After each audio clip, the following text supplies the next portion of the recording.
Hello, everyone, and welcome to Conversations in Horror, the podcast. I am your host, Kevin L. Powers.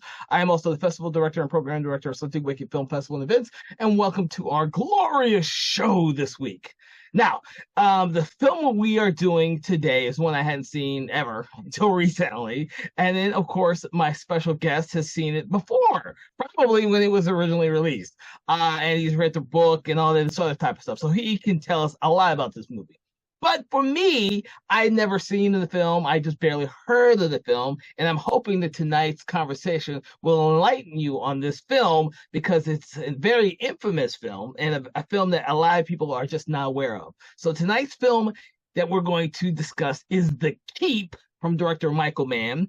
And to discuss this film is Thomas Tinnerello, who is our reigning champ of information on this film right now, since no one else on our guest host for the show has ever seen the movie. Oh my word, Kevin, are you going to make it seem like I'm your last choice, dude? Also, how old do you think I am that you think I saw this when it first came out in 1983? I was 2 years old, Peter.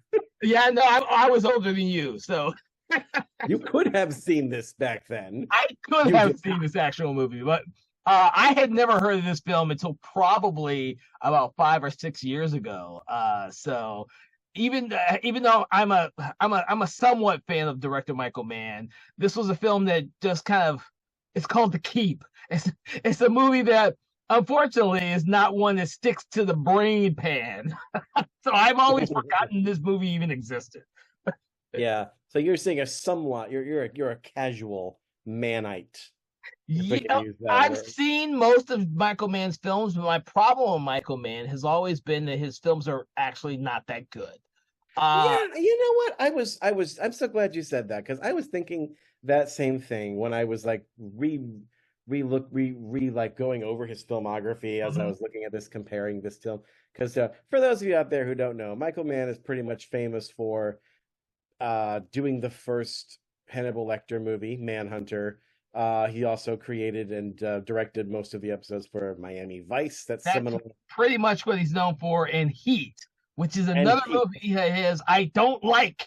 And he's getting ready, and he's doing Heat 2 right now. Well, he already did Heat 2 as a book. And it's becoming a movie now. Oh my God. Because just a brief side note, I hated Heat because you could tell when you watch it that there's like an hour missing. Because all the characters that are the secondary characters' stories have been cut. And so you're wondering, this 3-hour movie already, and you're wondering what the hell happened to the rest of the characters' stories in this damn movie. And you realize, oh shit, they must have been cut and left on the cutting room floor. So I'm sure that there is a director's cut of this movie. And my problem with Michael Mann is his films tend to be longer than they should because he doesn't know how to rein in his story. Yeah, there's some auteurs out there who have that same problem. Yeah, like Daniel did, like Denis Villeneuve, the guy who did the Dune movies. He just needs to learn how to cut. Depends.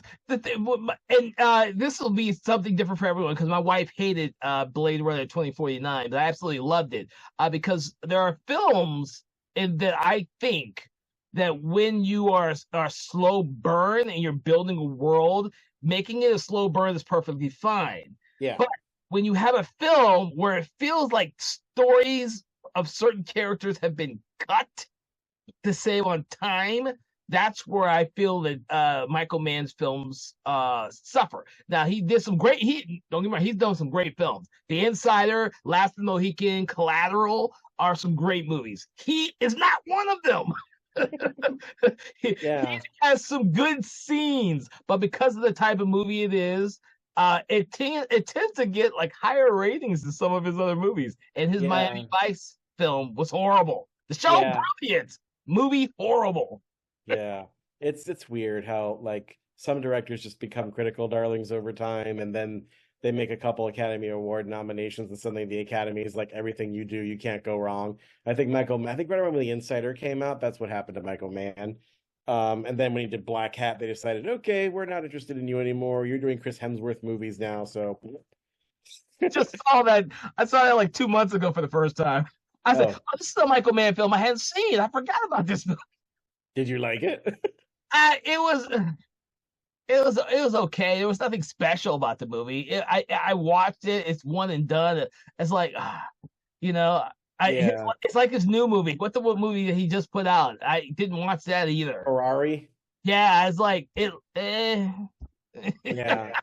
Yeah. It's like, well, yeah, I think he does have this kind of battles with the editing room, and this movie is no different because apparently the first cut of this movie was 3 hours.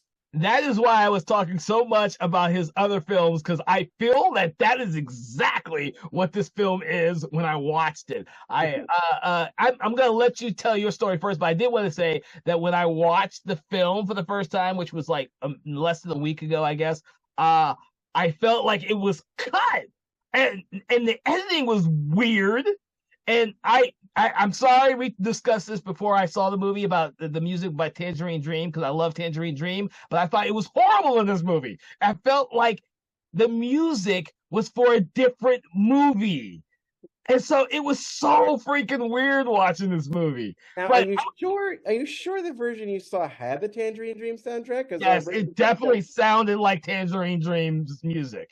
because I made sure myself because the full soundtrack of Tangerine Dream is available for free on YouTube. That's the only way you can get it for free. And I listened to it just to make sure what I heard in the Apple version that I purchased with my own money online, which is the only digital way you can possibly get this movie with that Yeah. soundtrack in widescreen in any kind of picture quality that passes muster at all. Um, yeah, it sounds just like him. That is Tangerine Dream, and there's parts of it that I love. But anyway, yeah, I want to hear your first impressions, because I want everyone else out there. The thing is, The Keep is not. It's an infamously told movie that is supposedly really bad, and most people haven't seen it because they've heard the stories about the movie, and that's the reason why I never bothered with it. I literally read stories about this movie and just I don't want to watch this. It's Michael Mann who's so hit and miss. I just and so. yeah. I want to hear your story about watching this film, because I do want people to get an idea of why we are talking about this movie. Well, it's become we're a cult and classic podcast, so this movie definitely is cult. Yes, Um, yes. because for better or worse, it's gained a legend around itself. And I was completely unaware of this legend when I first saw it. I'm gonna say back in it had to be like 2012 Mm. because I was newly married and my son could not have been more than a year old. And at the time, we were still living in Florida in my mother-in-law's crumbling, rat-visited, not infested, but but definitely rat-visited home in Clearwater, Florida. And um, my wife was still working as a teacher at the time. My mother-in-law was still working at the time. So a lot of times it was me alone with my son. And I remember it must have been late at night. I wasn't getting any sleep. And I was looking on Netflix and I saw that poster thumbnail with the blue light coming from the block that says "The Keep." And I thought, this looks interesting. Nazis and demons? 80s. And then the back of my head, I also had this faint image from childhood of a movie on my parents' TV that had this rock man walking through a bluish rocky terrain, and he had glowing eyes, and I think he had a glowing mouth. And I could swear I saw like people sneaking around, and he was walking, and there's dialogue. I'm still unsure if that's the same movie, but I thought it was then. I think it might have been. I think I might have seen a version of this movie for a brief second on HBO when I was a kid, and that's what caused me to press play on Netflix back then. The thing of it is though that the version Netflix had, because this movie has not been released in any digital format. It is only available on VHS, Laserdisc, and any other analog format you can probably think of. I'm sure maybe there's a needle vision version of it too. I will say that my version is definitely a VHS quality version. Even though it was on DVD, it is definitely a VHS quality version that was in 4:3, and I'm assuming that it originally came from a different country. And then it's a region 0, so I was able to purchase it. So you got a bootleg DVD. Well, I saw the version they had on Netflix was definitely my cat's up to mischief. Was definitely a VHS port because it was also in 4:3. The yep. quality was sketchy at best, and it had that a lot of dialogue and sound that was just drowned in the analog hiss. But yet, even so, late at night, probably from 1 to 4 a.m. is probably the best time to watch this movie, whatever version you have, because I was enthralled with the like the kids today say, it's a vibe, Kevin. It's a vibe. It has um a mood, an atmosphere, a spirit to it that just kind of enthralled me. And what I saw, as sketchy as it was, had the feeling of a fever dream, of an 80s fever dream writ large in gray and purple and blue. And I knew, and also even all the jittery cuts in it, even all the things that are missing, make it have a dream logic to it.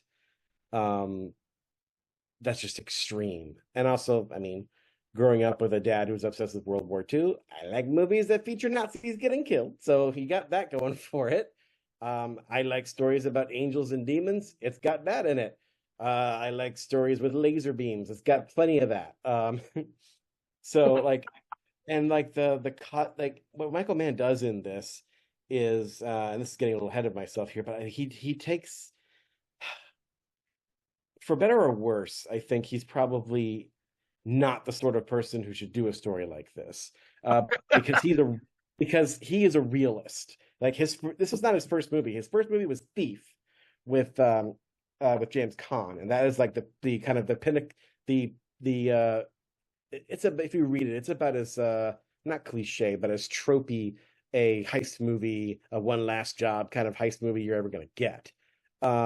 But because Michael Mann is so stylish and so cool and so like involved in the cinematic aesthetics of his films, that movie became a hit. And that is what, it wasn't a huge hit, but it was a hit enough that a studio entrusted him with $11 million to adapt this book by F. Paul Wilson called The Keep, which was released in the year I was born, 1981. Wow. And this movie came out in 1983, the year that Raiders of the Lost Ark came out. So 83 was not a good year to be a Nazi in the movies. You were either getting your face melted by Indiana Jones, or you're getting your soul sucked out of your skull by Molasar the Demon in The Keep. Oh my God. But yeah, what was cool about it is, though, is like the way that he does the supernatural in this movie is he does it in a cosmic, dreamy sort of way. Like, he calls this movie a fairy tale for adults, and it is. Although we'll get into why I think he probably doesn't quite understand how fairy tales really work. No, he doesn't. He doesn't. But it's not entirely his fault. He was working from a false frame of reference, and we'll talk about what I mean by that later.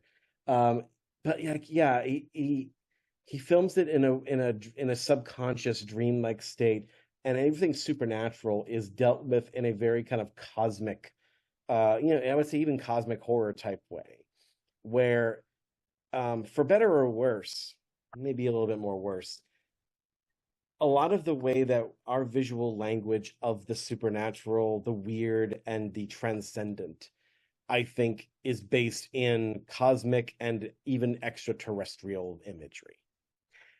Partially, I think, because we have replaced the iconography of the cathedrals and angels and the biblically inspired stuff with aliens and ETs and Close Encounter. I blame Spielberg for all this, honestly, is what I do. So because we've adopted that's the way we access that sense of awe in our society, Michael Mann, for all his faults, knew this and said, that's how I'm going to portray these supernatural beings. There's an angel and a demon in this story, but he never uses those words.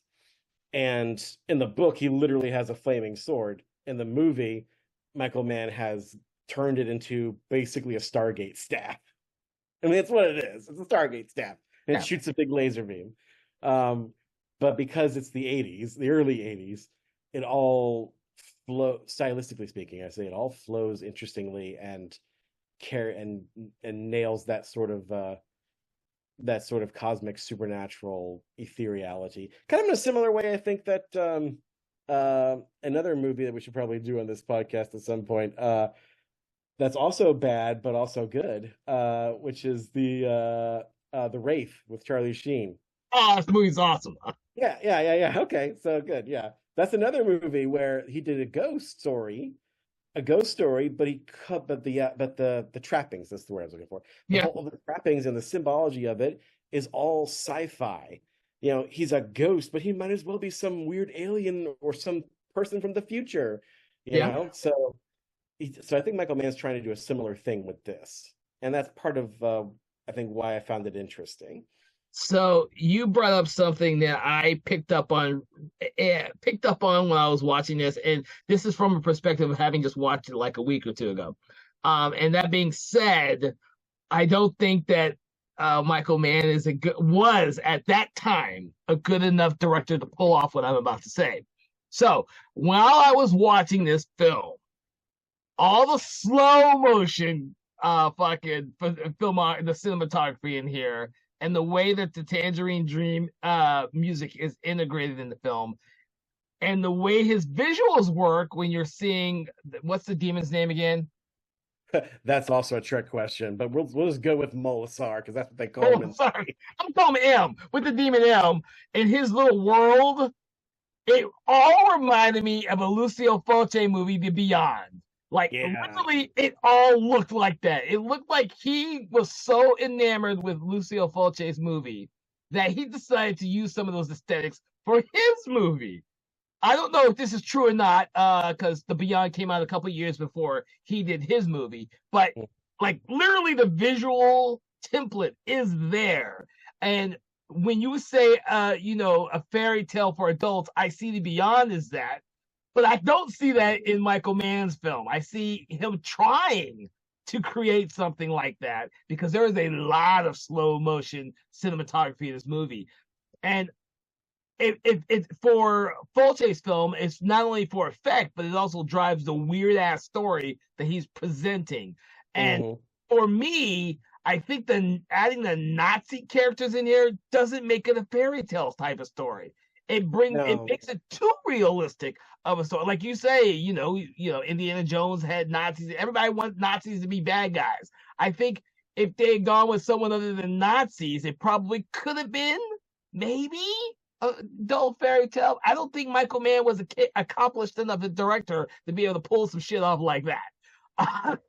And I think I agree with you, and I think that I didn't think about this while I was watching it. All I know is that it was reminding me so much of The Beyond. But when you say adult fairy tale, I'm like, oh shit, he probably is trying to attempt this, but in my opinion, he's not doing a very good job of it. Yeah, well, I mean, and I'm looking over what I wrote here because I did realize as I was reading the book as well. Is that well, first of all, there is something, it had to be Nazis, and part of it is there's many reasons for it. One of the reasons is I think what Michael Mann was, he does say on IMDb, quoted as saying how he believed that, and probably still, and I think you could probably make this argument better today because there's a lot more distance we have from that time period now than they did back in the 80s. He believed that World War II Europe was a very strange and specific time period that in which the lines between reality and myth blurred because of what Hitler was doing and how he managed to do it so quickly. And also, I think Hitler himself kind of snapped onto that. There's something in the air in the 30s in Europe, that people were willing to dream psychotically big, and people were willing to put their lives behind these and deify these men. I mean, I read somewhere that Hitler, when he was making his first speeches and trying to gather support, I don't know if it was specifically his idea, but that's what the source said. I think I gotta imagine it was probably a group effort. But Hitler specifically did his first few rallies in Germany at night, somewhere between like maybe about 9 to 10:30 at night. He would always do his rallies at night.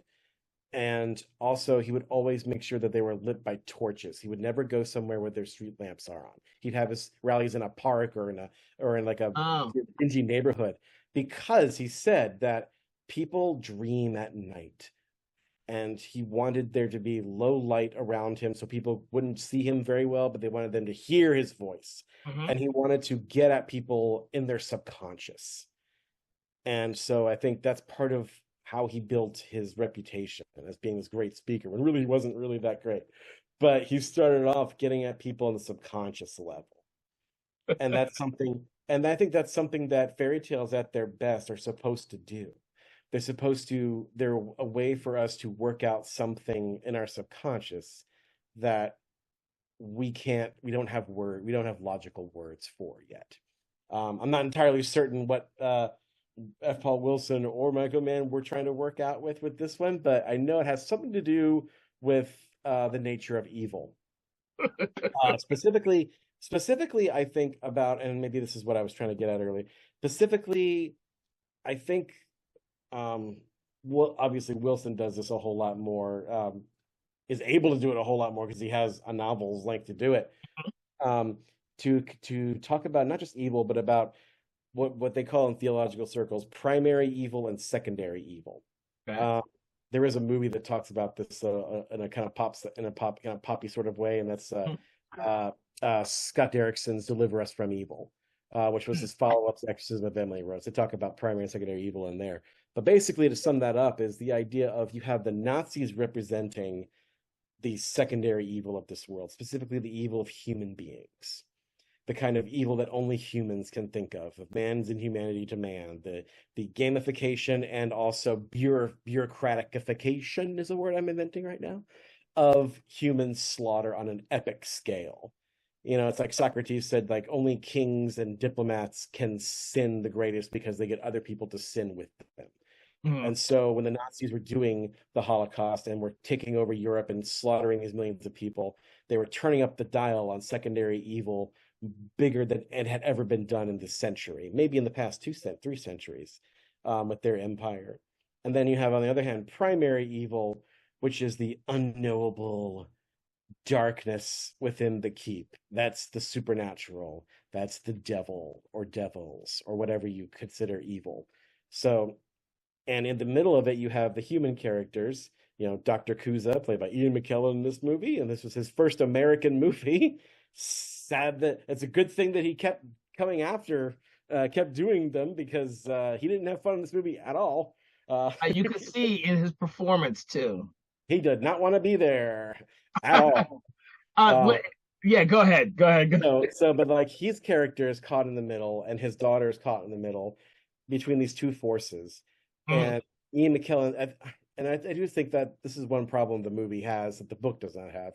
But the problem with the story is that the book is an ensemble, but in the end, Glenn/Glagus, played by Scott Glenn in this movie, the angelic being character, is basically the main character in the book, even though he doesn't really show himself up in earnest until about halfway through the book. But Mm. once he's there, he kind of takes over. He's the one whose decisions matter. And also his Kuza's daughter, who in the book is called Magda, in the movie she's called Ava for reasons. There's a lot of name changing in this movie for reasons that make no sense to me. We'll talk more about that. Yeah. But she has a lot more agency in this book, by the way. It's horrible what they do to her character in this movie. But they're basically trying to choose between this do we align ourselves with this monster, this demon that's been unleashed by the Nazis in this keep, because he has said, I will kill these Nazis for you. or do you try to stop this evil and then allow the Nazis to keep doing what they are doing? So it's this ultimate kind of choosing between the lesser of two evils and the question of which is worse. Um, does it come does Actually, there's just a trailer for a new movie that's coming out. I can't remember. Oh, it's the Nosferatu. In Nosferatu, Lily Depp asks the Willem Dafoe, where does evil come from, without or within? I think this movie says both. So that's kind of the whole thing that I think that they're trying to get at with this movie, and the book, of course, gets. But we're gonna keep going back and forth between the movie and the book because, quite frankly, I think a big part of the cult of this movie usually reads the book at some point and then realizes there was so much that they could have done. I think there's like enough that Michael Mann gets from the book, and you can sense a lot of the stuff that was cut, that you get a feeling of what this movie could have been. And I will agree with you on that. And it could have been something amazing. And that's one of the things and one of the reasons why I want you to talk about having read the book is that I believe, it is my belief, that when people watch certain movies, they will either go back, if they've never seen in the original version of that movie, go back and watch the original version of that movie. They will go back and read the original book that the movie was based on, or if they want to know even more about the movie itself, they'll read a novelization of the movie. I have done all three in my lifetime. Sometimes I will. The best example I always tell everybody is like, M. Night Shyamalan's The Last Airbender. I'd never seen the cartoon before seeing the movie. Mm-hmm. I only heard the thing is that you can't make this fucking show, this animated show, into a one truncated movie. I never cared about the show, but I watched the movie, and there was enough of it in there for me to go back and watch the original cartoon that it was based on. Now, I love the cartoon now, but I would have never saw the cartoon had I not seen the bad movie. I think that happens a lot to a lot of people. And I think this is a perfect example of that. I think you're right, there is a cult that has built around this movie that made no money when it came out and is infamous for being a clusterfuck of a movie, but people still gravitate towards it, and there has to be a reason why. Maybe they've read the original book or the original series, because now I know that there was a whole series, and there's so much in the series that you couldn't possibly do in the movie. A single movie, by the way. Oh yeah, there's 6 books in this series that span like like expands from like prehistory until like the 90s basically. It's part of the Adversary Cycle, otherwise known as the Secret History of the World. And I've been trying to find all of the books in that, but also like F. Paul Wilson does this kind of Lovecraft thing where almost all of his books are set in the same reality. So he also did. By the way, F. Paul Wilson is apparently a really well honored author, and Stephen King is a huge fan of his. And oh yeah, he did a whole like series of like vigilante action novels called the Repairman Jack novels. And apparently the second book in the Adversary Cycle is the first Repairman Jack book. And so all those Repairman Jack books are set in the same reality. So like it's not like, I mean, you can start with the first book, The Keep. You can probably start from any part of it and just like dive into this weird world that he's made. And it is pretty epic. The thing I was trying to get to earlier about the cult of this movie, and you were right to bring up that example you did, but the example I was thinking of a cult movie that's similar to this in the sense that people who are fans of it are really kind of glomming on to the movie that what's there paints in their head, or like they can see what it could have been, and that thing that it could have been is amazing. And I'm thinking specifically of Event Horizon. Yeah, that is a movie that was cut to pieces by the studio, and people have over the years seen bits and pieces of what was cut by the studio and said, "Oh, that was it. That's what I wanted." And when they watch it again, they put that in their head. It's in their head already. So then they put it in. They somehow like do mental editing and cut and paste that stuff in their head and create the movie they wanted in their heads. And when they say, I like Event Horizon, what they're really saying is, I like the Event Horizon that I made in my head after mixing it all together. So I guess I'm kind of the same way in a weird way with this movie. I'm mixing it all together with visual images of what I think what are in the book, stuff that I am sure that F. Paul Wilson cut. I'm sorry, that Michael Mann cut. Matter of fact, watch the trailer to this movie. You can see some stuff that he cut. There's like several shots of scenes that were longer, lines that are not in the movie, special effects that are not in the movie, which, by the way, the special effects in this movie are amazing. When they work, sometimes they don't, but there's a good reason for that, because the special effects supervisor in this movie died during post-production.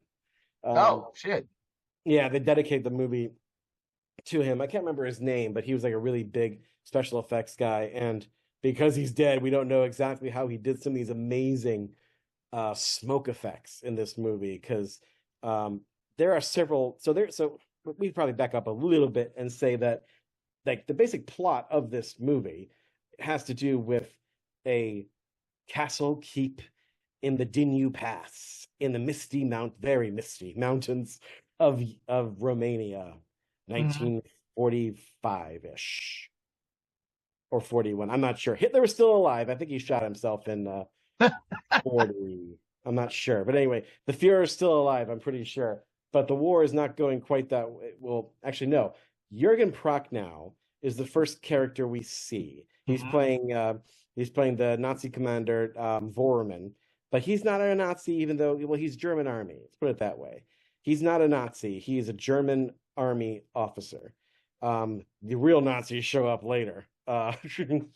But he has this, by the way, so when he comes in, the German army is rolling into this very small, extremely small, it's like only like 4 or 5 houses in this village apparently, and a church, that's it. And they're rolling in while it's raining, and he has this line with his commandant saying something like, we're masters of the world now, don't you feel it? Doesn't it feel good? He's like, yeah. He's like, good. That's all that matters, the feeling. But you get the sense from his line delivery that he doesn't really believe that. He's kind of made cynical by the war. I will say in the book, he's a lot more cynical. I think in the movie, he has a little bit more of an arc, because the idea of we are masters of the world. I think that part of his arc in this is him very quickly realizing that the Germans, in spite of their leaps and bounds of conquest across the nation and their military might, that they are not masters of the world, that there are unexplainable, unknowable, supernatural powers that are truly the masters of this world. And that's what the demon Molasar and Blaine represent. And but for Michael Mann, these things really only exist in the subconscious, in the world of dreams. So I when I rewatched it this time, I picked out all the moments where they mention dreams or talk about things coming from dreams, and there's quite a few. There's more than 5, and there's also a lot of shots of people falling asleep or waking up from sleep. Even this very beginning when they're rolling into town, it's this long moment of the Jeep, and you see this extreme close up of Jürgen Prochnow's eyes. He lights a cigarette and he nods off. You could almost imagine that maybe this whole movie from then on is just his dream as he's riding to this village. It never really happened. Or maybe the middle of the movie is just Magda's or Ava's nightmare as she woke up in the hotel, or while she was in the concentration camp. So, by the way, I forgot to mention Ian McKellen's character, Dr. Theodore Kuza, is a Jew. And so these Nazis are forced to hire him to translate these what they think are Romanian, but they are not, these ancient writing scrawls on the walls of this keep, because during the night, some of the Nazi officers opened a passageway and unleashed a demon that's killing his men, and they have to find out why. So yeah, that's what's going on here. And I think when we get into the nitty-gritty of this, I think a part of what makes the cult, and what makes people like me keep coming back to this movie, is aside from all the stuff I just mentioned, is the visuals. When the visuals work, they are stellar. And I think that's part of the cult of Michael Mann in general, is that he is a visual filmmaker. Even if his can't figure out how to cut sometimes, and maybe has problems in the writing and characterization department, his visuals, especially in his 80s movies, I've noticed, um, are super realistic, but sometimes, just sometimes, Long he in the tooth. yeah, but sometimes he will add like surrealistic, almost kind of music video surrealism to things.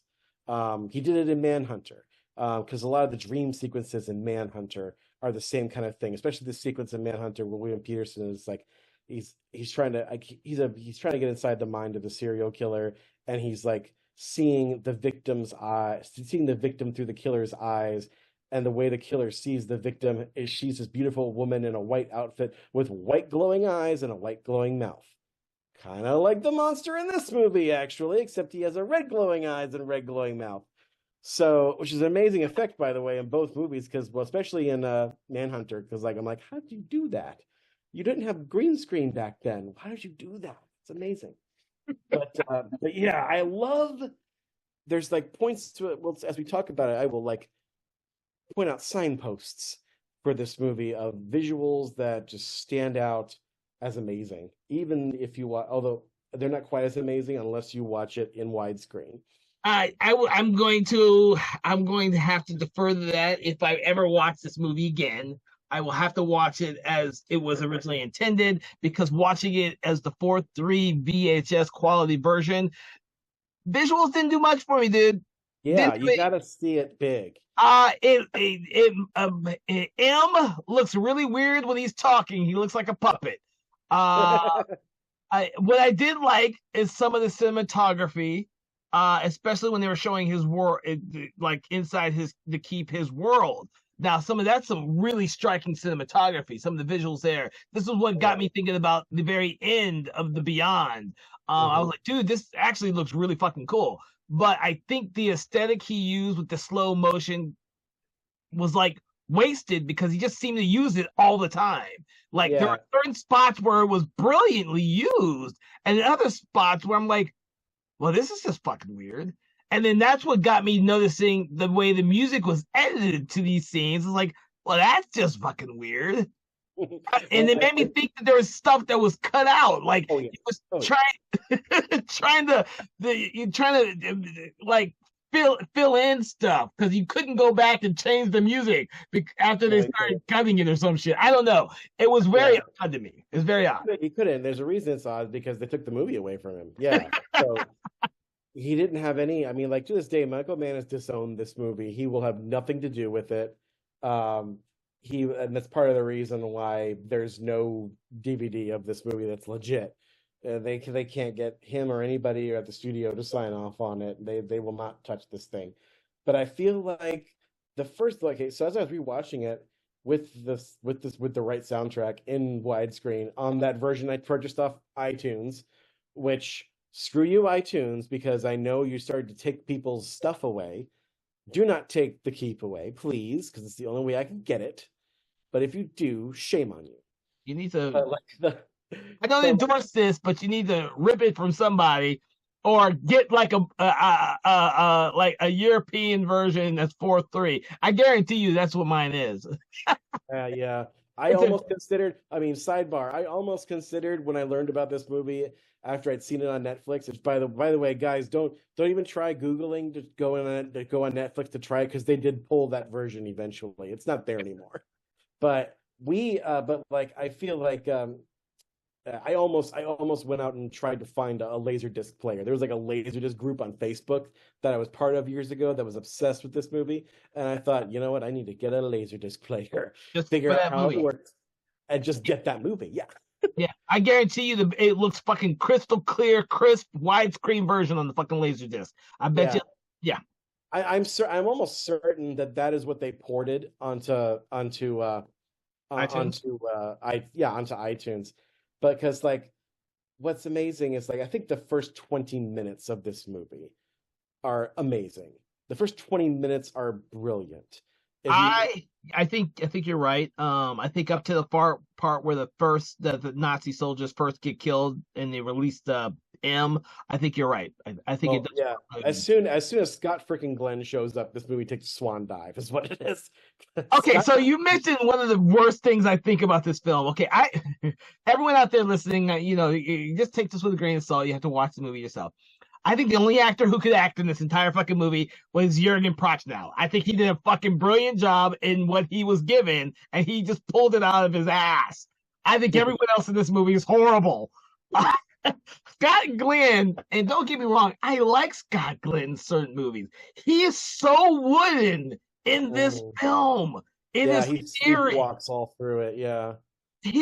I'm like, wow, Scott, what is wrong with you? Ian McKellen, he's like high, low, high, low, low. I'm like, dude, Ian, what's the? I know you're a brilliant actor. What the hell happened to you in this movie, dude? Oh, I can tell you some of the things that happened to him, and we'll get to that because That's not entirely his. That's not entirely his fault. And the last person I'm going to mention is Gabriel Byrne, who just seemed he was on the high the whole time. Oh yeah, Gabriel Byrne is just like the Wicked Witch of the West for this. Just like, dude.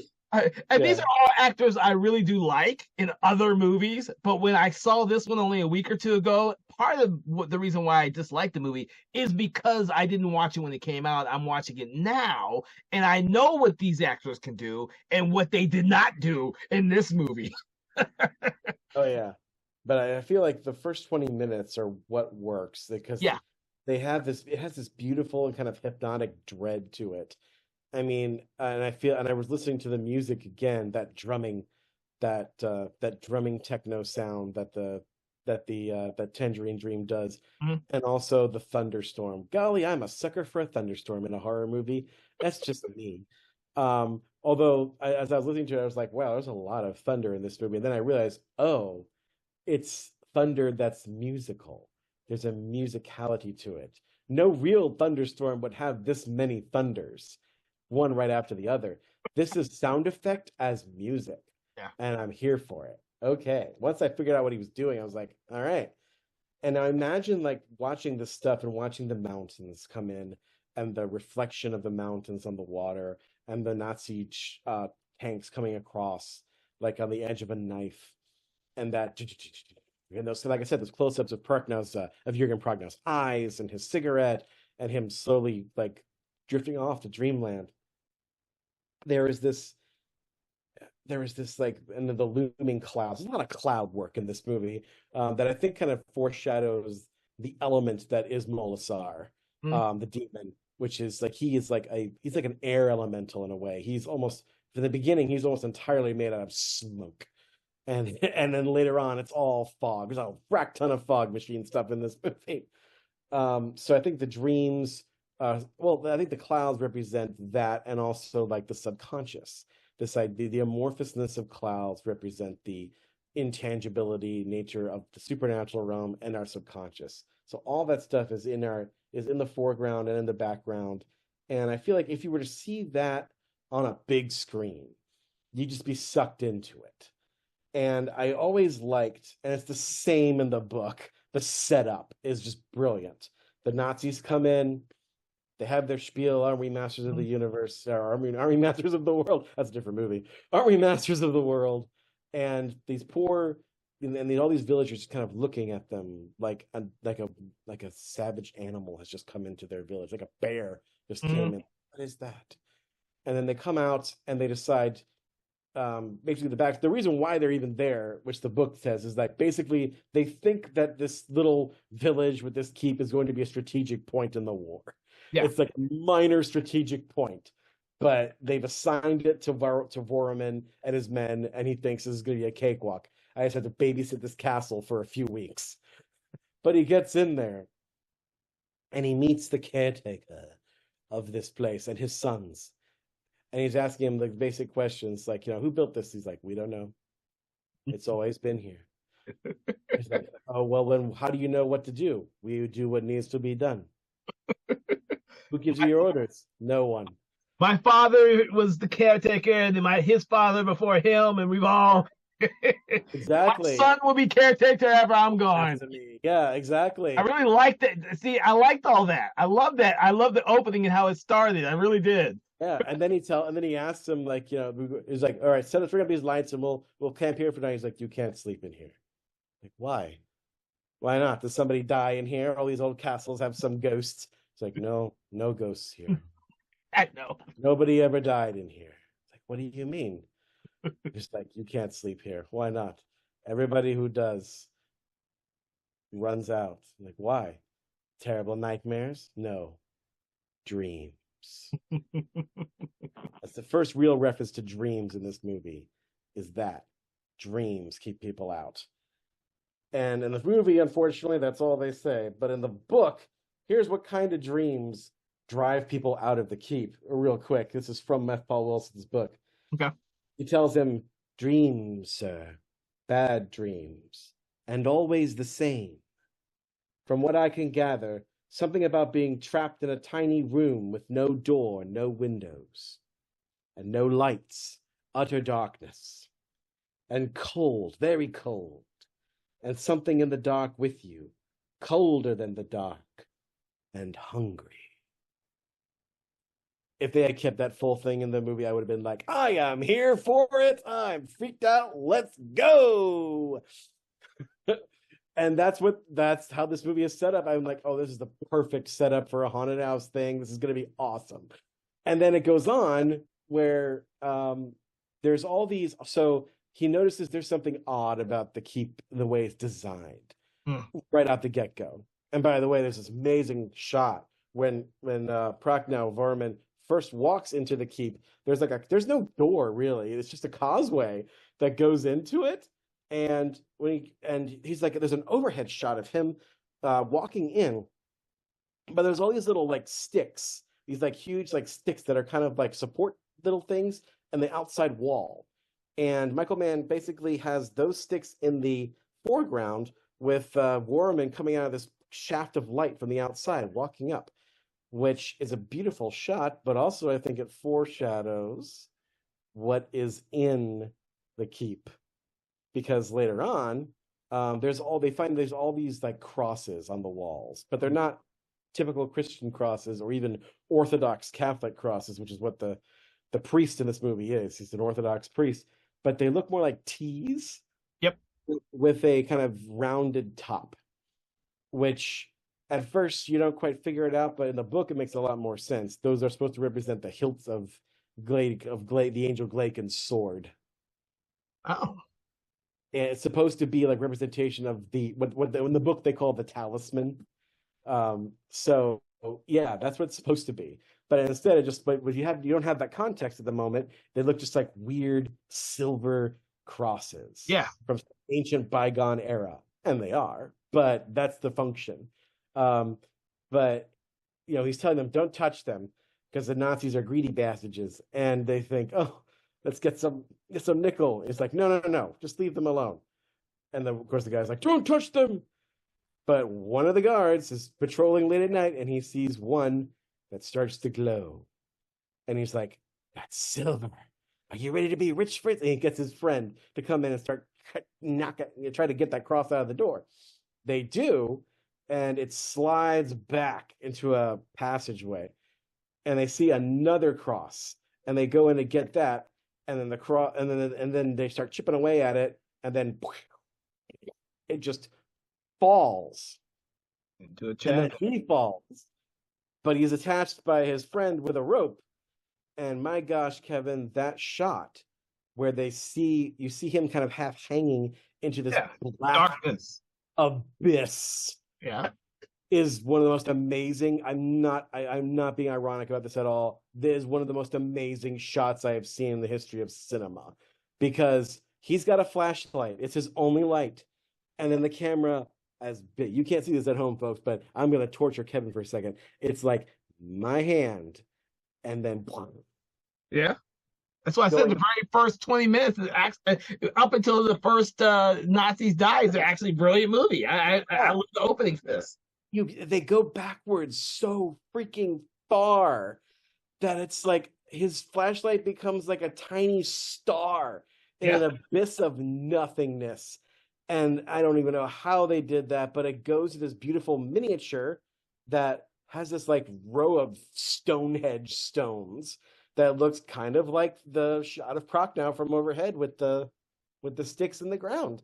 Um, and I think you're right. There is a little bit of the beyond in that in this, and when you see this world, this barren, gray, like hidden world underneath the keep, and you keep waiting for there to be something. Yeah, Just but there's nothing. nothing. And then all of a sudden, this ball of smoky energy just comes up and then goes and basically fries the other Nazi in half, and then blasts with freaking like light energy and smoke and blows up the other guy. And that's how all the horror starts happening, because they've now unleashed this demon that slowly, the more people that it kills, the more it fully forms, to the point where it starts off as this smoke monster, which I think is probably the best, one of my favorite. It's my favorite effect in this movie. It's not my favorite version of the monster. My favorite version is version 2.0 of Molasar, which is the muscle and sinew and Skeletor face version. That's my favorite version because he looks rad. And it's probably in the book it's not like that at all. Unfortunately, in the book, Molasar looks more like a typical Dracula vampire. It's kind of disappointing, unfortunately. But yeah, it's the only thing I don't like about the book, to be honest. But actually, there's a couple other things I don't like, but that's one of the main things. But yeah, that's what the creature is, and there's also a lot of parallelism between this story and the Jewish legend of the Golem, which is probably why they opted for a rock-looking creature in his final form, which again, not really is in the book. But yeah, so because for those of you who don't know out there, the story of the Golem is a Jewish rabbi creates a stone or a clay sculpture of a human, puts the symbol for God or life on his forehead, and brings the creature to life and sends it after the oppressors of the Jewish people. In the original story, it's the pogroms because it's set in before World War One.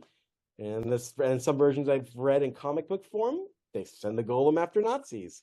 So yeah, so it's the same. There's a lot of parallelism to a lot of Jewish myths, but also some parallelism to some Old Testament stories, which is kind of interesting.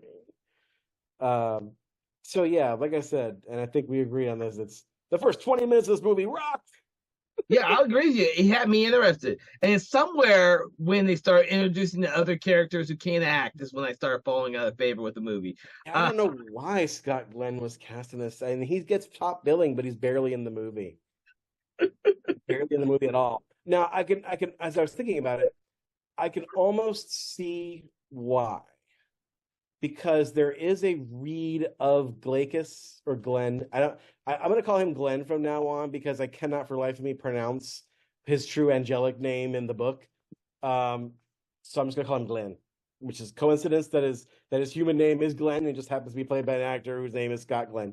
But it's pure coincidence. So I think maybe there's a reading of that character that he is a soldier, an angelic soldier, who is basically derelict of his duties and is trying to right that wrong. That he was supposed to guard the keep.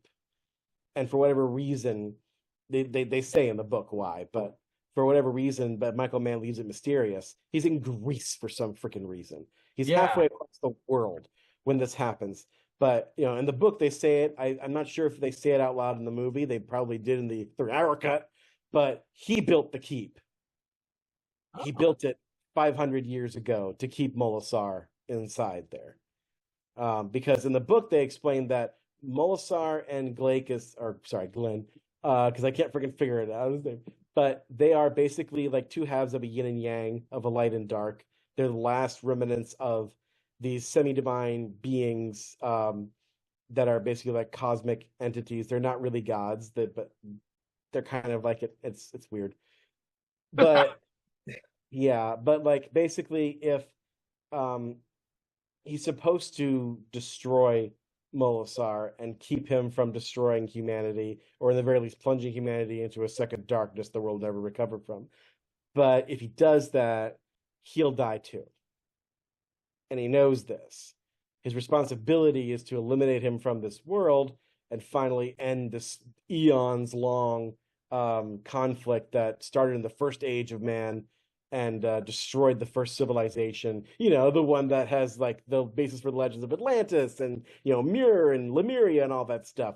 That was all destroyed because the forces of powers of chaos and light were dueling it out. And the only ones who survived was Molasar and Glenn.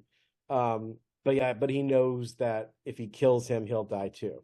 So he built the keep to keep him inside there for all eternity, hopefully, while he can still live and live as a human being. So I think maybe this is kind of a roundabout way of saying, like, Scott Glenn was a real United States Marine in real life, and he always brings that authenticity to his action performances. Whenever he's playing a soldier or an action hero, he's got a certain gravitas and a reality to his characters that comes from his experience as a soldier. And I think there is a reading of this character that could work, but for whatever reason, Michael Mann decides not to use any of that and decides instead to just kind of go with this weird kind of silent, ethereal. It's almost like he's trying to make the contact lenses act for him, because Scott Glenn's wearing weird blue contact lenses. He's got brown eyes, and he's wearing like blue contact lenses. And then towards the climax of this movie, when he goes full angel or full whatever creature he's supposed to be, he gets like this weird like fly contact lenses on his eyes for reasons. Like they're like mesh almost, but like almost mechanical. It's really bizarre, but I'm here for it, because with a movie like this, the weirdness can actually save it. Because if the parts aren't gonna work together, at least make the wreckage look amazing. Oh, Jesus. And sometimes the things that are weird that don't make sense, I think, can make something like this more memorable. But yeah, like I said, Scott Glenn just doesn't work for this. He's got the right background and maybe the right look, but not really. Because in the book, his character, I'm going to keep doing this. But in the book, his character, first of all, has a lot more dialogue. He's a lot more talkative in the book. But he's supposed to be like the 6 foot tall, sinewy guy with like Olive's European skin and like shocking red curly hair. Like it's like they make a point of saying he has red hair. They never explain why that he has this like combination of looks, but that's just the way that's his look in the book. So yeah, they didn't do any of that in this movie. But yeah, but what's interesting though, well, not interesting, but like he spends like a lot more time trying to get to the Dinyu Pass, which doesn't exist, by the way, in real life, in the book, and yet he still has more of a presence in the book than he does in the movie, where it only takes him like 2 or 3 scenes to get to the Dinyu Pass. And then once he gets there, Ian McKellen's daughter, Magda/Ava, gets sent to the inn because, for reasons that are too complicated to get into, needlessly so, her father basically sends her there to basically keep her safe, because he knows by this point that there's something supernatural going on in here, and he's afraid that the soldiers are going to rape her, which they do try to do, or Molasar is going to probably try to kill her. Although when the soldiers do try to rape her, Molasar seemingly comes to her rescue, and but it's in the end that she meets Scott Glenn, and they fall instantly in love and have this very strange sex scene. Yes. That I thought, when I first saw it, I was like, this is one of the most hurried, rushed love stories I've ever seen. It's so gratuitous. And I thought, surely this isn't in the book, but it is. Oh, is it really? Okay, so it is. So they have a lot of sex in the book, actually. That's the thing is, people who are out there listening to the podcast, you can't see this. Both of us have different versions of the same book. In my book, which is like the version that they released when the movie came out, its tagline is "No greater love, no deeper horror."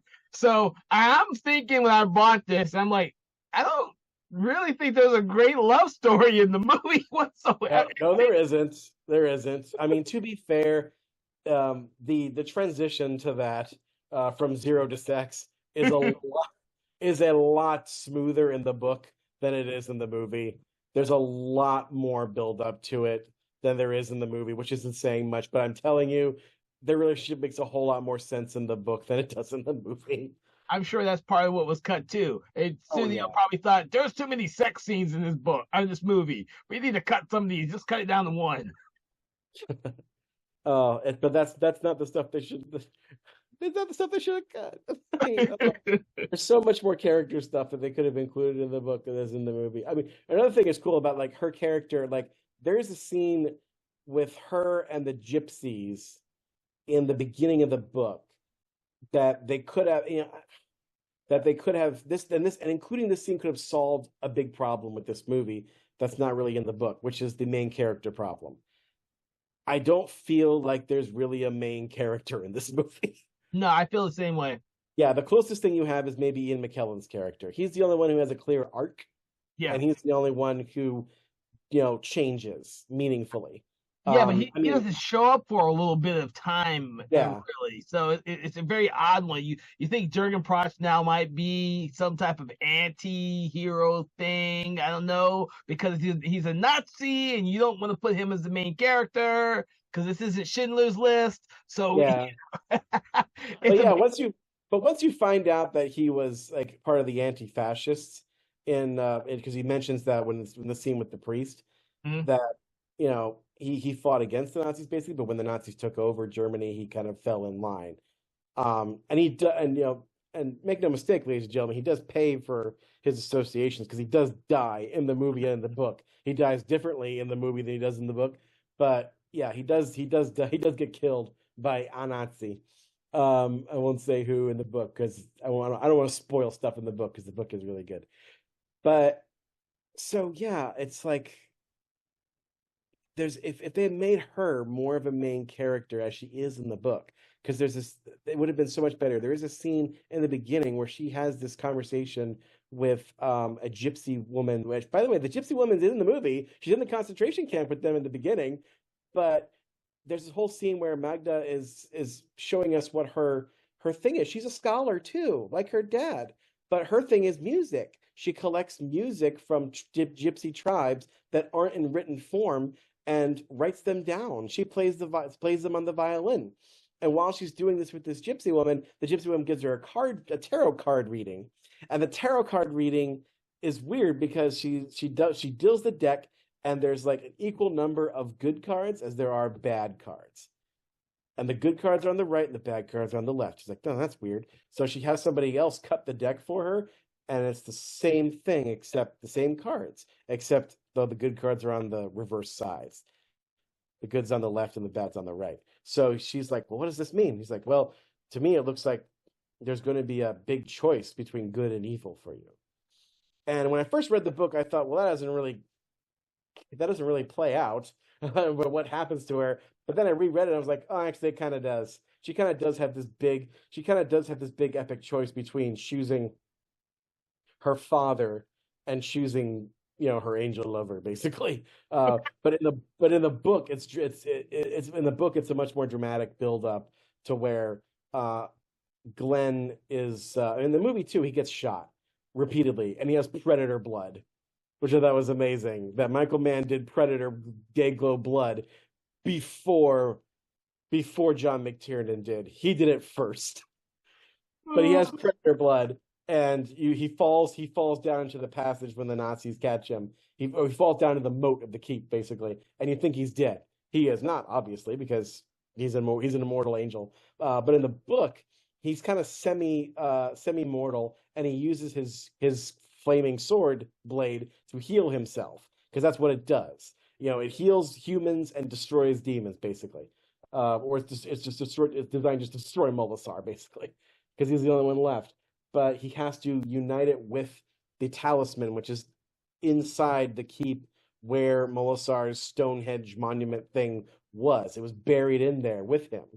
And if anyone, you find out this later in the movie and the book, that if anyone were to take that hilt, that talisman, out of the keep, that Molasar would be free, Mhm. which is what which McKellen's character tells us what those those Romanian words are on the wall. It says, "I will be free," which is not at all what they say, and it's not what they say in the book either. But it does sound creepy. But yeah, so he has to get that, and like I said, at the end, she has to make a choice between, you know, letting Molastar basically heal her father, who is ill at the beginning of this movie. He's aging super rapidly. He's supposed to be 49. He looks like 60, which doesn't really match up with how old she looks, but okay. If Oh, she's shit, I didn't think daughter, about that. yeah.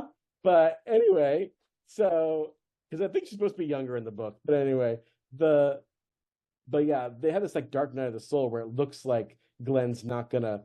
He's all bloodied and mangled, and then also like there's zombies in the book too. Like Molasar raises all the Nazis that he killed and turns them into zombies at the end, and it's amazing. But yeah, like I like to believe that maybe Michael Mann wanted to do that because according to IMDb, the ending to this movie was supposed to be much bigger and have a lot more special effects instead of just, Stargate staff blast, he's dead. Pretty much. But the studio said no, we were not going to give you that much more money. You can't has this. But yeah, it was going to be a lot more. But yeah, so if they just done that, it would the whole middle part and end part of this would have been a lot better. I don't think you need to necessarily have made it 3 hours, but the story is kind of sprawling. It does have a lot of characters and moving parts. I think if you were to do it today, it'd probably make a really good like limited series from Netflix. I agree with you on that. I think that the film that we ended up with watching is something that is heavily compromised. Unfortunately, this happens a lot when studio interference and directors who make movies that are really long. And of course, most studios think this is mostly a commerce of the film industry and not so much art. And this being what Michael Mann's second film, he's still thinking like an arts filmmaker. I Yeah, see Manhunter. I do not particularly like his Manhunter. I have seen it 4 or 5 times, and I still think it's a dull fucking movie. It is a dull movie because I don't think he's learned at that time how to do editing and pacing correctly. I think his later films, like The Insider, he does it much better. I think even with Heat, I think he does it much better, despite the fact I don't always like Heat because I think that one should be another hour. I just think this one to keep, and I think Manhunter is a young filmmaker who has a lot of great ideas, and yeah, you have a studio who aren't ready to actually develop those ideas. yeah, I don't think he was given carte blanche to do what he was able to do later on until after Miami Vice was a fucking successful television show, and yeah, Miami Vice defined a whole generation for people.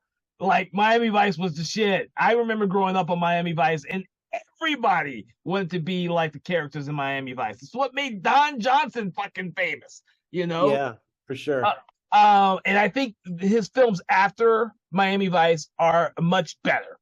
I think he has his style from The Insider, Last of the Mohicans, Collateral. You see his style there, and it is fully developed, and he has created some great films in that, even in Black Hat. But I think, and I haven't seen Thief yet, so I don't know about Thief. I keep forgetting I haven't seen that movie. You mentioned it, and I've said, shit, I still haven't seen that movie yet. So I need to still watch that one. But I hear James Caan is great in it. It's like his favorite of all of his movies that he ever made. there you go. But this one, and especially Manhunter, are a lot of style. Yeah. And for me, they're dull. I keep rewatching Manhunter because I love Brian Cox and I like William Peterson. And Noonan. I think the last name is Noonan. Tom Noonan. He was Yeah, Frankenstein in Monster Squad. yeah. I like those actors. I just think the movie is dull. I think it's slow. I think the editing is slow. I think the pacing is slow. It has some great ideals, but it's dull.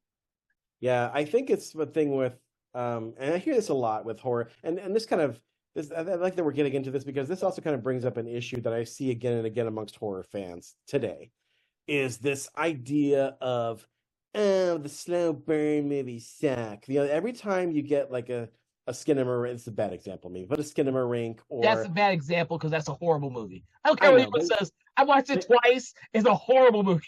or you know Miles. anytime you have like an artsy horror that comes out like say In a Violent Nature or even Hereditary kind of had this complaint at first, you know, where you have a slow burn to the horror and they make you wait for it. I feel like there's two kinds of horror fans, the one who want their jolts now and the ones who like being made to wait for stuff when it's done when there's something good to be had at the end. Yeah. Uh, and like you know, Ari Aster, I think, made a career out of that. And Ty West. Ty West is one of my favorites. Ty West is always a slow burn. It's I a don't slow burn, but his movies, with the exception of his first couple movies, which I thought were dull too, his movies now are fucking brilliant. I think he is like the king of a slow burn movie. yeah, yeah, and also like you know that's what Kubrick was known for too. You know, The Shining is a slow burn. I mean, The Shining is almost 3 hours long, and yet it works. You know, like horror, we're told that horror should be short, and when we're writing it, and I agree for the most part. But every now and then you will get a nightmare scenario that demands you be absorbed into it. Exactly. And I feel like that's a dragon that I think a lot of filmmakers, maybe mostly early in their careers, try to chase, which is, you know, I don't, if they're a filmmaker, say, who doesn't want to be sensationalist and doesn't want to overload the audience with gore and like, and, you know, perversion and all that stuff, they think, oh, I can at least make a really artful slow burn. And not everybody can do that. Nope. But I think like if Michael Mann had been more confident in himself, he probably could have gotten away with that. And I think sometimes he does. He starts it off really well in that first 20 minutes. You don't have to wait very long for that first glimpse of horror. You get it in the first 20 minutes. And then you get a little bit more of Molasar in his different transformations. But I mean, remind me, as soon as I'm done with my train of thought here, we got to talk about the effects because those effects are amazing around the creature specifically. But I feel like, yeah, he had to. Cat, stop it. My cat is eating something in my room. Malachi, no, his name's Pete. Pete, stop it. But he's like, but I feel like he did have to learn how to direct actors. Yeah. It's not to say that he didn't know how in Thief, but I feel like with this movie he was doing a stylistic movie. He was doing a Greek tragedy. He was doing a surrealist fairy tale with some cosmic stuff to it. And sometimes he was just making choices that just made sense in his head, but wouldn't make sense to anybody else's. And Ian McKellen talks about this when he was talking about making this movie. He said, like, we got there and he told me to do a Chicago accent. And I'm like, I spent the whole time reading the script trying to lose my British accent and try to do this character as an American. And he tells me, you got to not only do American, you got to do a Chicago American, which of course I couldn't do, he said. And you can see it in the movie. He starts off being like, you know, like he sounds almost like a pirate when he's talking. It's just his R's are super hard.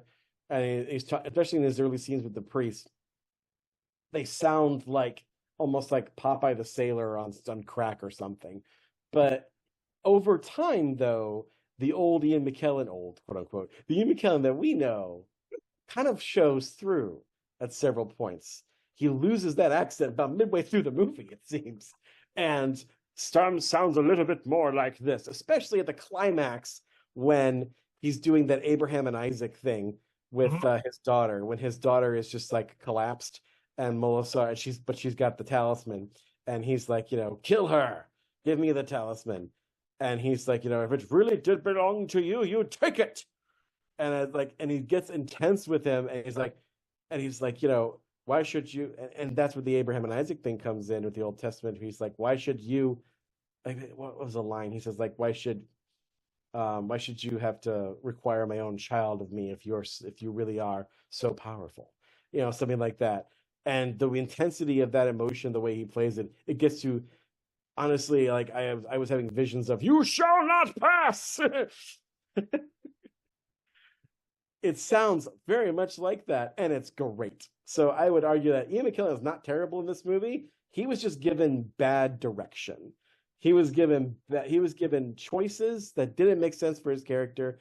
I cannot fathom why you would tell Ian McKellen, whose character, according to this movie and the book, grew up in a Romanian village, went to Oxford, became educated in Europe, and studied linguistics, and have him come back sounding like a gangster in a Chicago gangster film. That makes zero sense to me. The only thing I could think of that might make sense is Robert Protsky's character. Now, we haven't talked about Robert Protsky yet. He plays the priest in this movie.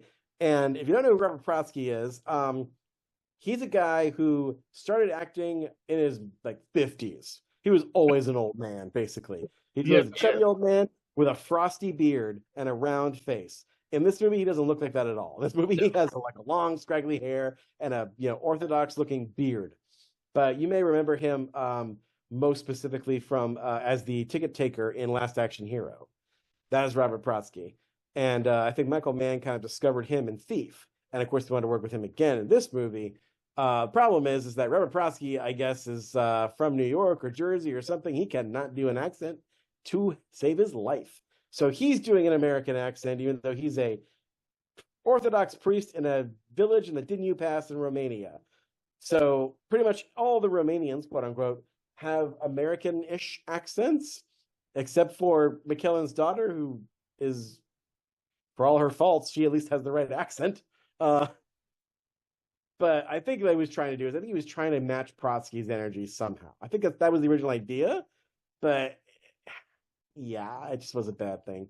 We won't know until Michael Mann does a commentary on exactly what the hell was going through his brain when he made the movie.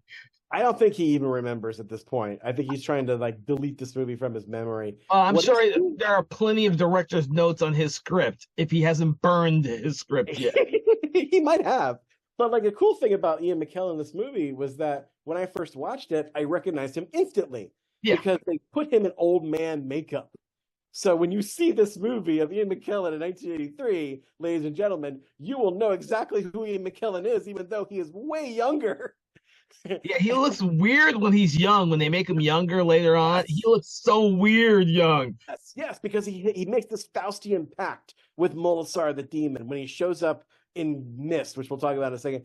But he makes a Faustian pact with him, and as a gesture of goodwill, basically, the demon zaps him and touches him and takes away his physical illness, takes away his everything, and basically makes him a young man of 49 again. And he looks weird because we are so used to seeing Ian McKellen as this old elder statesman of actors, or as Gandalf the Great. But when you look at him in 1983, it's weird and uncanny. It is. Because you know what? He doesn't look like Ian McKellen. You know who he looks like to me? He looks like, and I wish they would do this, have this actor play him as a young man, because he is like a spitting image of, Jason Isaacs. Really? Jason Isaacs. Look at Jason Isaacs, the guy who played Malfoy, the elder Malfoy in the Harry Potter movies, and the British bad guy in The Patriot with Mel Gibson. That guy, you look at them side by side, Ian McKellen in The Keep and Jason Isaacs, they look exactly the same.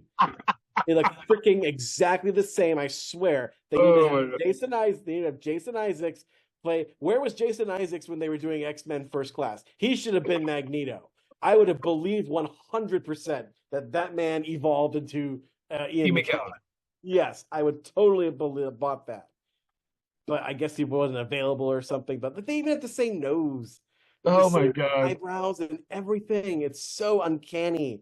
It's like that weird thing. Like they're doing the same thing with when they were having that Lifetime Achievement Award for Michael Caine years ago, and they were showing old clips of Michael Caine and Alfie, and people were remarking people were like, "Whoa, Michael Caine looks exactly like Jude Law." They could have Jude Law play Michael Caine in a flashback. Oh shit, that's hilarious. I still It need. is. It's totally, yeah. You could totally do that. But yeah, so that's that is, I think, what it was. But like when the Molasar comes to him at night carrying his daughter, the effect is of this vaguely human shape with a glowing brain and a glowing set of eyes in the midst of just smoke. But there's smoke that's coming out of like tracks in its body. But the smoke looks like it's getting absorbed into him, not emanating from him. So they could have only have done it by walking the actor backwards.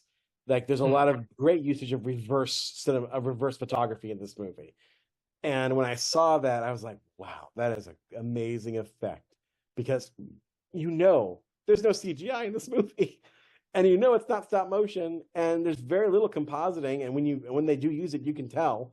But those first few shots of him, that's not it. That's just brilliant smoke effects shot in reverse and very carefully produced. It looks like there is a thing inside that smoky head. And the way it just moves when he's inside, like man, it's a sight to behold. It really is.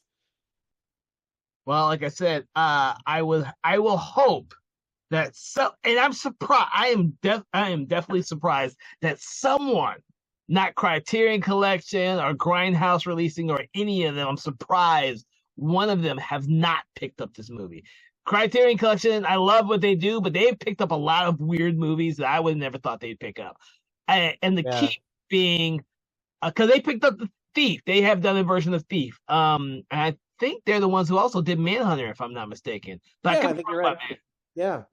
I'm not sure if Criterion would touch this, but I think Arrow would totally touch this. Arrow would, or Shout Factory. I'm sure Shout Factory hasn't already done one.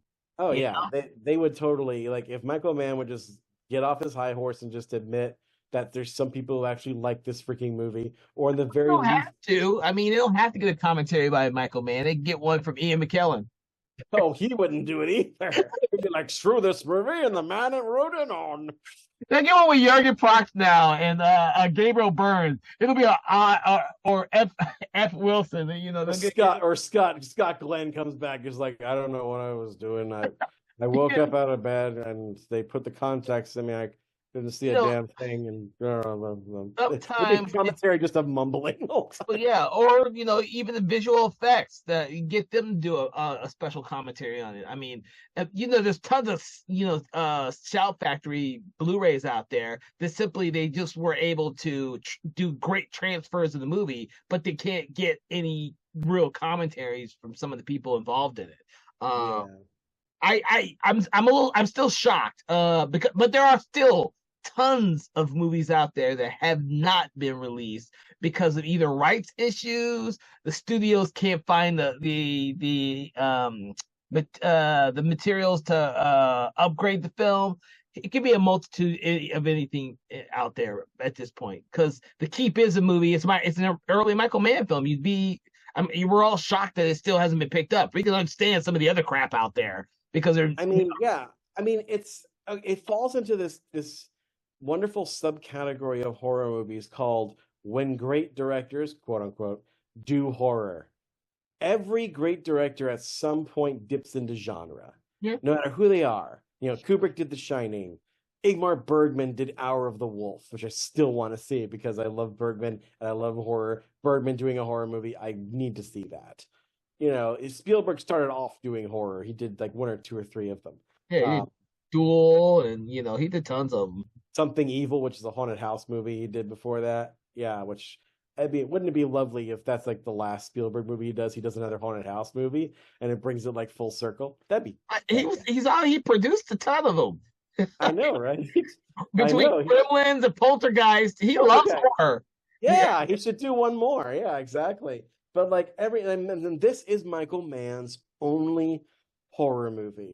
This is Michael Mann's only non-realistic crime drama movie.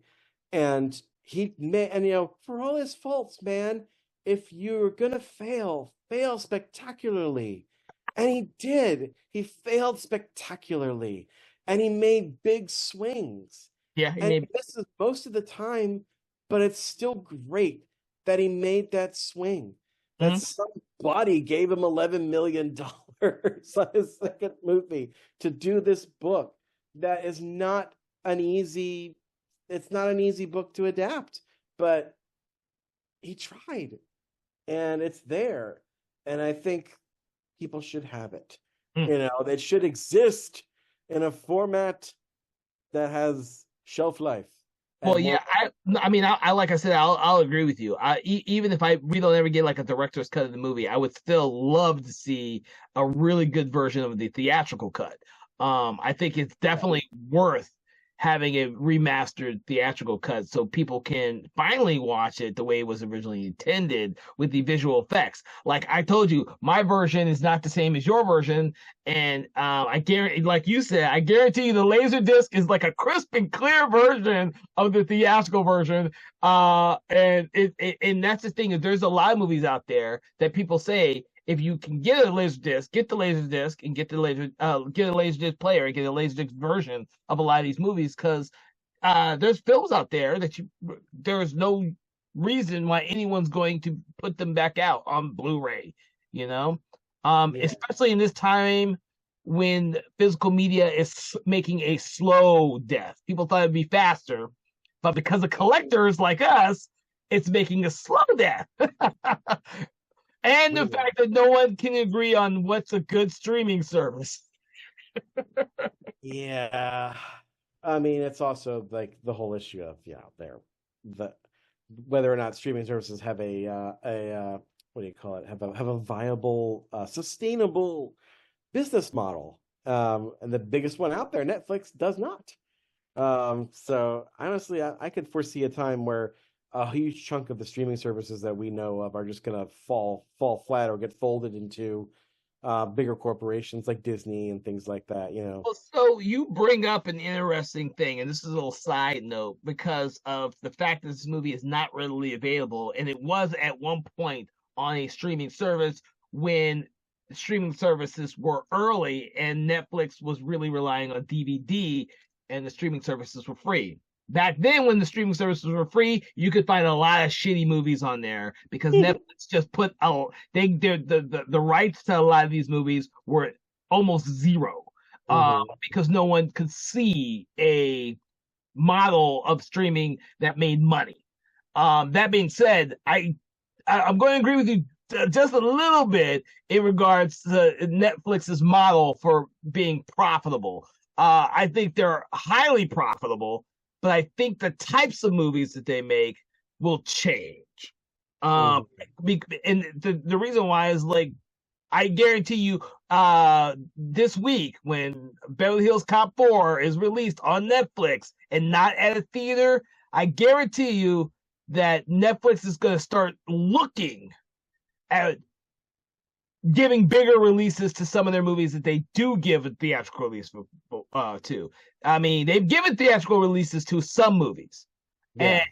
And I guarantee you, because they're keeping the metrics now and releasing these metrics in regards to how successful some of these movies actually are, it will change the way that they change their model. Their model has always been, we don't care about theatrical, we care about subscribers. You're right. And they've kind of leveled out.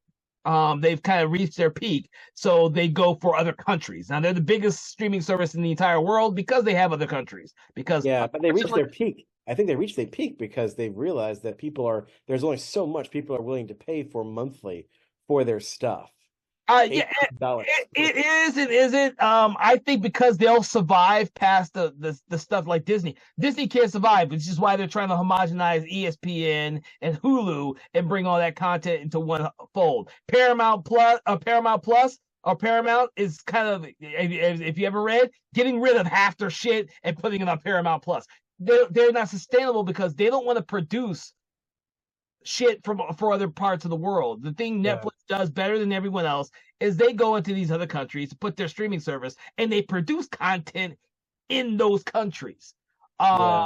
And whereas most of these American people I hear saying, well, they produce a lot of stuff that just isn't being watched. It's not being watched here, but it's being watched over there. Why? Because they're producing shit that you can't see anywhere else. You know, Yeah. you go to Japan and you're going to see a different version of Netflix in Japan than you do here. Why? Because they produce a shit ton of stuff in Japan. We get a small bit of that stuff here. We get a small bit because they're right. If they were to release all the content that they actually produce in all these other countries, it would be crazy watching trying to sift through that shit just here in the States. I think their model in terms of residuals, which is pretty much non-existent until Disney and them tried to fucking anger in Warner Brothers. Warner Brothers and HBO tried to anger all their people by releasing them only on streaming services, not theatrical. They fucked up a lot of shit and they don't know what to do. And Warner Brothers doesn't know what to do with their streaming service. You know, they don't. They want to keep it all in the family. They don't want to be international like Netflix. You know, it's funny because like I heard earlier, not earlier this month, maybe earlier last month, that at current in our house, much to my chagrin, we don't have Max anymore. Mm-hmm. We decided to drop that. But I heard that they're going to put out, and by they I don't know which company exactly escaped. The name escapes me, but I heard they are going to put out a bundle that includes Disney, Hulu, and HBO Max together. Once that exists, they say it's going to come out this summer. Well, summer is half over and still not out, but I'm guessing it'll probably come out in August if that is the case. But if it does, honestly, I'm gonna take it. Because I want my Max. There's some movies on our list that are only available on Max. But you have realized that Warner Brothers is selling their shit to third parties. Like half their stuff is on Netflix now. Some of their stuff is on Tubi. They are selling their stuff or releasing. They're leasing their stuff to third parties. So, which Disney doesn't do. Netflix doesn't do. They don't do that. Warner Brothers they should never have started HBO Max. Never should have.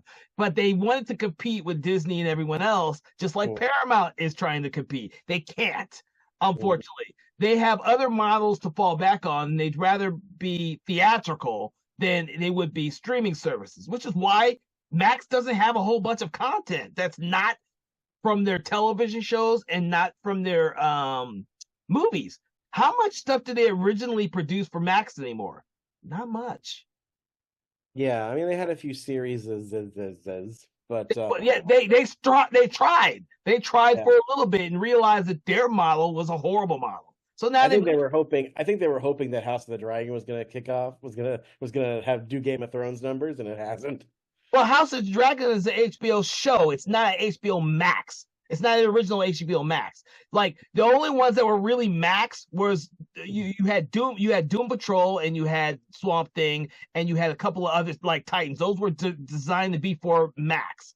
Well, no, because those were original. Maybe Doom Patrol, but all those other stuff you mentioned, Swamp Thing, that was a WB thing. No, was it? No, those CW. Those were Max. No, those are Max. Those were all original DC shows. They were not. Right.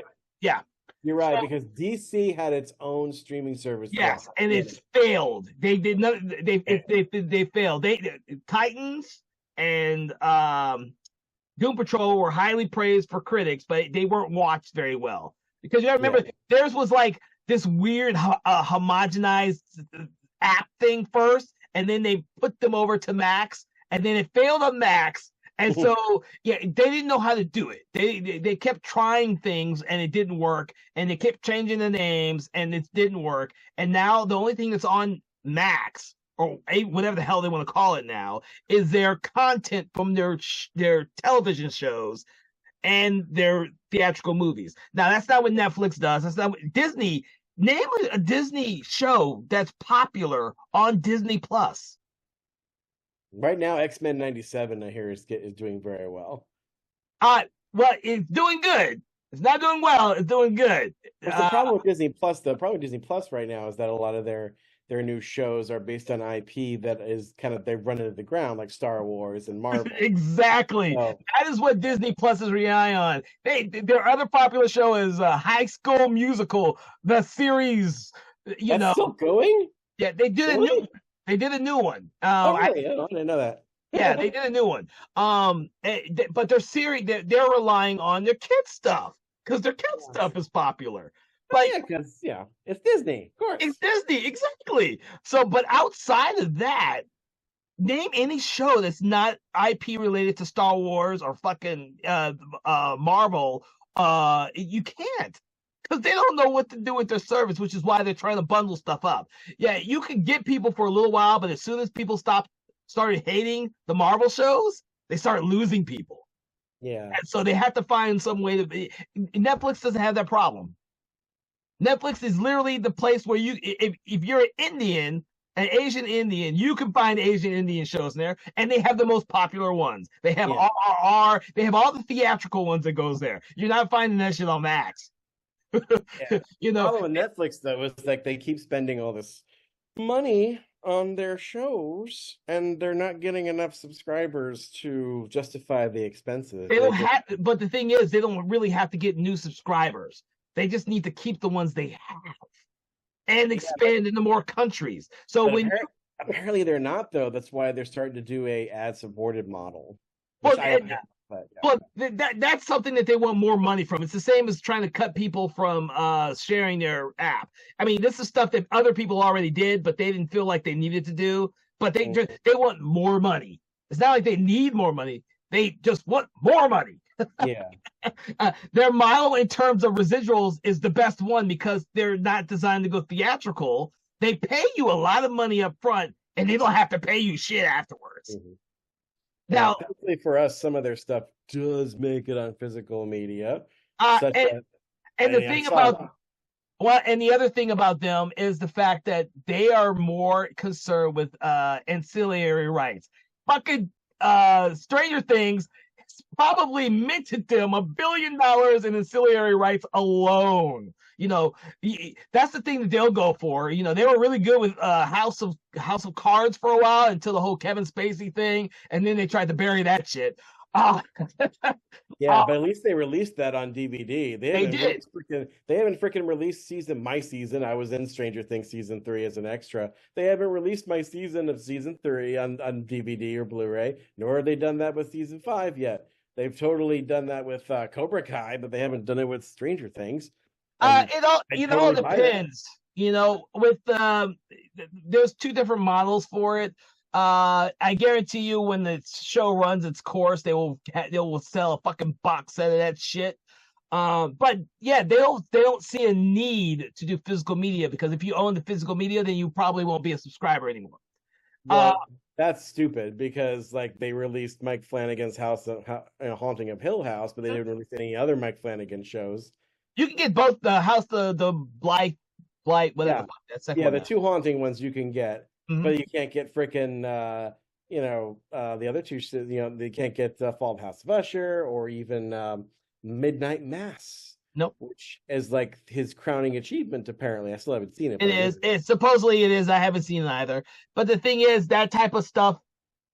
Netflix doesn't believe they need to do any type of physical media. So when it does happen, it's a rare thing. Stranger Things is the oddity because they can make a shit ton of money, and they did the exclusive deals with Target to release the VHS box versions that you couldn't get anywhere else. I bought the first one. I haven't bought the second one. But like on the opposite end of the spectrum, you have I'll bring us into a landing in a second. But on the opposite end of the spectrum, you have Shudder.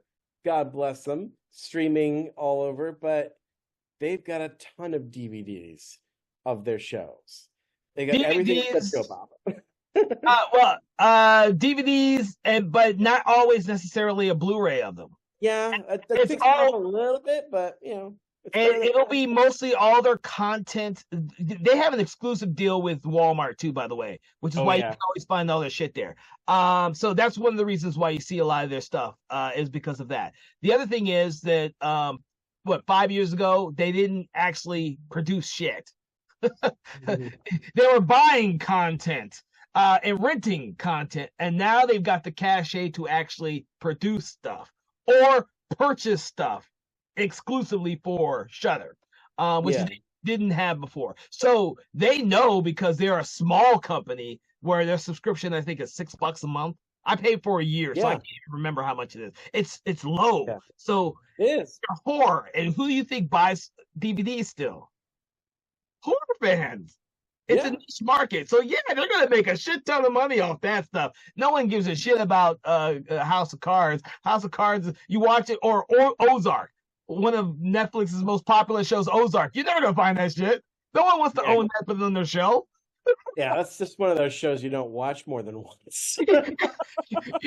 But with Shudder, they keep putting out, they put out a VHS. They put out 3 versions of VHS. I got a VHS copy of VHS and a Blu-ray copy of VHS.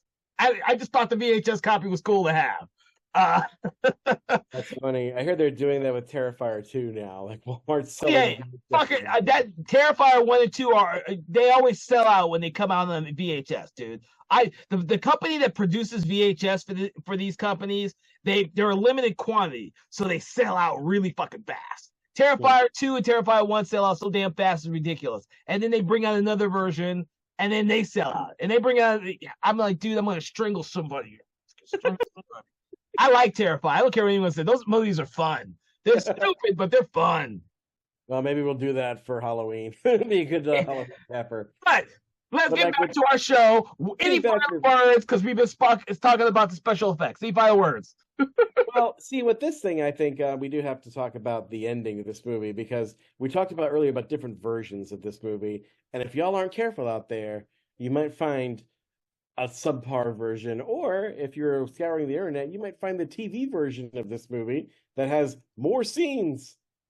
If you really didn't like the ending of this movie, which, by the way, it's just basically a freeze frame ending after Scott Glenn zaps Molasar, or Rossalam, as he is really called in the book. It's the Molasar backwards, ladies and gentlemen. It's the same damn name. But he zaps him, and he gets sucked into the keep. Either he dies, quote unquote, or it's implied maybe now he's going to be trapped inside the keep for all eternity, question mark. Which is not at all what happens in the book. I won't spoil what happens in the book, because it's pretty awesome. But and like I said before, Michael Mann had bigger plans for the climax anyway, and none of that was able to be done because of budget. But there is more to that ending that he shot. And in the TV version, you do see it. Because apparently, and I was hoping against hope that the version I had on iTunes was it, because there are some scenes that I didn't remember seeing in that Netflix version. Like, there is a shot where they're together in the hotel, and Shin Magda Eva notices that Glenn doesn't cast a reflection. He has no reflection, like he's a vampire. Molasar doesn't have one either, by the way. And so I hope that this had the TV version, which is when she turns, looks back at the bridge. In the theatrical, it's just freeze frame credits. But in the theatrical, she turns, goes back over the bridge, goes back into the keep, and finds Glenn's body laying on the ground inside the keep. And he's all torn up, but he looks human, and he has normal looking eyes. And she wakes him up, and he looks at his face in a pond, and he has a reflection again. And he smiles and holds her, and the implication is he's now mortal and is free to live a mortal life. And of course, that might screw them if they decide to do the other books in the series, because, in fact, I think they actually do something like that, because those two characters do play a part in the sequels. And it kind of screws them later when, spoilers, where Molasar, or at least a version of him, comes back in the sequels, and Glenn is unprepared to fight him, because he doesn't have his power that he did before as an angelic being, nor does he have his flaming sword or bullcrap light staff that he has in this version. So yeah. But honestly, I feel like if that ending had been there, it would have been a little bit more satisfying than what we have here. At least there's a happy ever after, a catharsis that you get at the end. I do think they would have done that. And yeah, I think it's ambitious, as ambitious art house horror as this is. I feel like it's a beautiful failure. And I kind of prefer when it's a beautiful failure as opposed to just an ugly nothing. Yeah. You know, there's bigger sway, there's bigger, there's my goodness, there's a lot of content out there. But there's not a lot of, films. I mean, Michael Mann, for all his faults, he was trying to do something genuine here. And I think people, the fans of this movie, think that. So much to the point where there was an attempt made to create a documentary about the making of this movie. It was going to be called A World War II Fairy Tale, The Making of the Keep. Unfortunately, it did not make its Indiegogo goal, and this was several years ago, so I don't think that movie's going to get made. It'd be kind of hard unless you can convince Michael Mann to actually talk about the damn movie. I don't know, but yeah, I mean, creatives out there, if you're listening, perhaps in the near future, you somehow stumbled across the Internet Archive of this thing. If you're listening, guys, maybe you're in a future where Michael Grumpy Pants Man or F. Paul Wilson have left this planet. Maybe you can then rediscover this book and maybe catch a glimpse of this movie and think, maybe something good could be done here, and maybe there can be a future for the keep. And so I think I'll still love it for that. Yeah. And also love the possibilities. Like there was a brief period of time where like I read this book again and again and tried to break it down to think for the purpose of me like doing a spec script of what I would think a feature film adaptation of this would look like. And you could probably do it in maybe 2.5 hours and still get the gist of it. And make Magda and Glaken the main characters and not be all over the place. But another thing that you definitely could add is a Schwarzenegger alternator. I was waiting when you were going to get to this. But here's the thing. This movie doesn't really have because the the climax of this movie is very anticlimactic. The moment I think where Glaken or Glenn kills, quote unquote, the demon Molasar with his Stargate staff, I don't think is the Schwarzenegger moment. I think the Schwarzenegger moment in this is when, towards the end, when Molasar is in his final golem-esque form, and he has massacred all of the other Nazis, all of the SS, the real Nazis, the SS officers, and he's basically made a misty graveyard with tanks and jeeps of wreckage strewn about. And poor Gabriel Byrne is all like terrified and stumbling about and tripping over the corpses of his men. And he's killed Jurgen Prochnow's Werman, and he's got the nickel cross. And he sees him and says, "Jesus, protect me." Jesus is not going to protect your Nazi butt, but he tries. And he sees Molasar in all his eye-glowing, mouth-glowing glory and asks him, like, who are you? Where do you come from? And I will say the line in the movie is pretty chilling, but I think we can do better. The line in the movie, if you Matt, is like, "Where do you come from?" He says, "Well, from you." Which is very kind of Freudian and existential. But I think if Schwarzenegger had been it, I think he might have. You imagine Schwarzenegger as the monster, and then he kills him to these 3 lines, because this is a kill line, I think, because he sucks out his soul. I got 3 of these, Kevin, and here they go. I love it when you do these. Schwarzenegger alternator. Now, Kevin, all I need you to do is feed me the line, "Where do you come from?" in your most Gabriel Byrne-ish voice. Okay, wait, tell me when you're ready. Now. Where do you come from? From the future. And guess what? You're not there. Jesus Christ. Okay. Number 2. Where do you come from? You want to know where I'm from? Look up. Look down. Now look at my fist. In your face. Oh, okay. Number 3. Where do you come from? A cold, dusty, rat-infested, tight space. Your mama.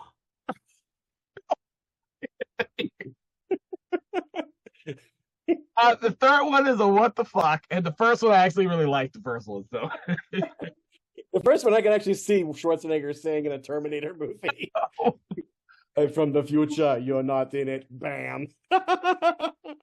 I love it when you do these, buddy. All right, so how are we gonna rate this movie? What are we gonna rate it, Kevin? I choose. I think I didn't have much trouble figuring out what object I'm gonna rate this with, because I think the iconic object of this movie is the nickel or silver crosses that are on the wall of the keep. Okay. So I'm gonna rate this. Dang. I liked it more when I first saw it. But as I see it more, the parts that I like a lot more. Mm. The parts that I hate, that don't work, I hate more. So it's like my love and my hatred of this film deepen with each viewing.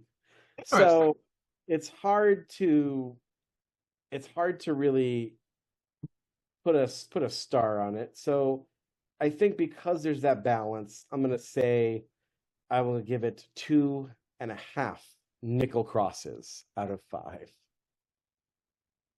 You know what? I was gonna give it 2.5 myself. So I'm still gonna give it 2.5 nickel crosses. But you know what? I was gonna give it much less prior to our talk, to be honest with you. That was my whole hope for this, because I was honestly, like, when I saw your post on Facebook of how you hated it, I was like, oh no. I was almost dreading our conversation. You know, and this is one of the great things about us doing the conversation. I think because you've already read the book and you've told me a lot of stuff that the movie obviously is missing, I'm like you now. I want to see a fucking director's cut of this movie because I want to see what's actually missing. The other reason why I'm giving it a little higher than what I would have originally given it, and I would have given it a really low score. The other reason I'm going to give it a little bit higher because I think you're right. I think watching a 4:3 VHS dub version like I have, quality version, has stunted my ideas of what this film could have been had I seen it in the 80s when it came out in a crystal clear version. I do honestly believe, after our conversation, that had I seen this movie when it came out, it would have been a movie I would have watched a lot. I liked this type of movie when I was a kid. I would have seen it a lot of times as a kid, but I just never heard of it in the 80s. Because remember, out of all the conversations of horror we do, I have a very fond love for the 80s movies because that's what I grew up watching, and I grew up rewatching them a billion times.